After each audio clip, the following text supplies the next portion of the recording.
Welcome to Sunnyvale, California and Grammy Pammy's Kitchen. Today we're going to be making Cowabunga casseroles using Philadelphia cream cheese, the star of the show.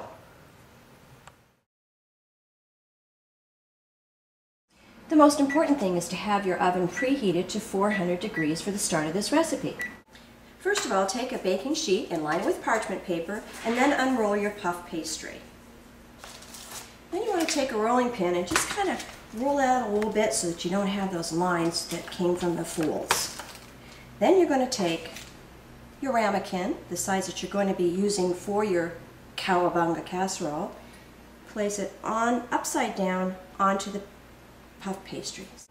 You're simply going to cut around the edge of your ramekin. I know this sounds kind of silly, but when it bakes, it actually fits perfectly into the inside of your ramekin. We're going to do our second ramekin. Again, just remember that I know it looks larger than the inside of the ramekin, but when it bakes, it just fits in perfectly. It's amazing. There you go. Two perfect circles of puff pastry that are going to be the top to your Cowabunga casserole. This goes into a 400-degree oven for 10 minutes. With your heat on medium-high, you're going to put in your olive oil and your quarter cup of butter. You're going to let it melt and get a little bit foamy. I'd like to show you exactly how butter looks when it's sizzling with the olive oil, and the reason you use the olive oil is because it helps to not burn the butter. We're going to add to this mixture a half a cup of chopped onions and 3 cloves of garlic that have been chopped. Just want to show you exactly how the onions and the garlic are melding together, and the aroma is absolutely awesome. You could almost say, Cowabunga! Stirring your onions and garlic, you don't want them to get brown, but you definitely want them to become translucent. Little known fact about Philadelphia cream cheese. Did you know that it doesn't come from Philadelphia? The reason it was named Philadelphia cream cheese was because at the time of the invention, Philadelphia was the center of the finest food in North America. As you can see, our onions and garlic are starting to become translucent. Now comes the best part. You're going to put in some white wine, a quarter of a cup. And stir that around. You're going to want to burn off the alcohol, so it'll just take a few seconds. As you can see, the wine's kind of going away, and it's getting a little bit thicker.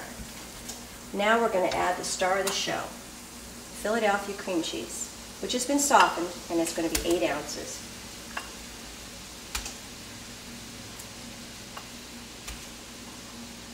This is going to be the base of our Cowabunga casserole.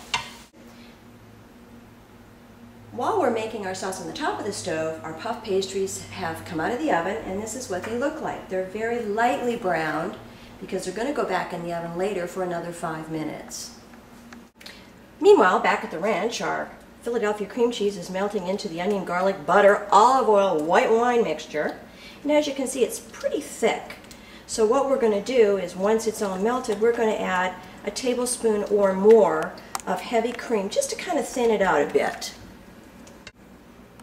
In goes 1 tablespoon. I think maybe we'll have 2 this time. As you can see, it's all melted in a beautiful consistency. Ready for another secret ingredient, and that's going to be a tablespoon or 2 tablespoons to taste of cocktail sauce. This makes a beautiful color and the basis for the rest of the Cowabunga casserole. Now we're going to add a half a cup of chopped portobello mushrooms that have been cleaned. Stir that in.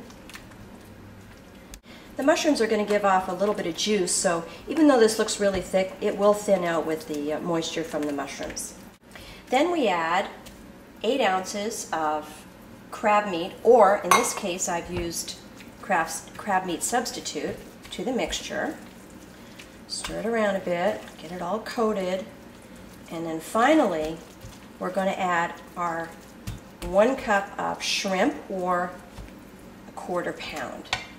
And don't worry about this not cooking all the way through. because once they're put in the ramekins and put in the oven, they'll be cooking there. You're probably wondering why I didn't use salt. Well, I have high blood pressure, and so I try and stay away from any additional salt. There is enough salt in the crab substitute as well as in the cream cheese, but feel free to add it at any time if that's what you like. Also, the cocktail sauce has got a little bit of salt and spiciness to it as well. Again, this is totally up to you and whatever you like. After you've taken your puff pastries out of the oven, please lower your oven down to 350 degrees because this is what your Cowabunga casseroles are going to bake at. Here are your 2 ramekins, same size as the puff pastry you put on the top. You're going to fill these with this wonderful mixture, and again, don't worry about your shrimp. You don't want to overcook them because they'll get really, really tough. Also want to let you know why I'm called Grammy Pammy. My grandchildren decided that Pamela was just too hard to say.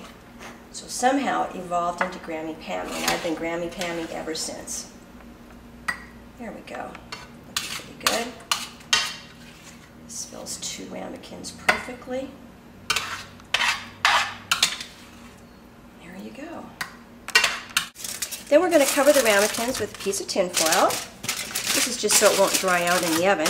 Pop it in the oven at 350 degrees for 10 minutes. This is what's going to cook your shrimp. After 10 minutes, we remove it from the oven and very carefully take off the foil. And then we're going to place the already prepared puff pastry rounds on the top and pop it back in the oven for another 5 minutes. 5 minutes have elapsed. We've taken our ramekins out of the oven, place them on a rack, and you're ready to serve. Last but not least, it's finally ready to be served. Put it on a plate.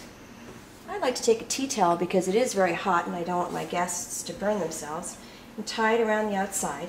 Makes it look really pretty, and again, kind of adds to the Cowabunga idea. There you go. Ready to be served. All you need is a nice glass of white wine, the same wine that you used when you deglazed your pan, and you're ready for dinner.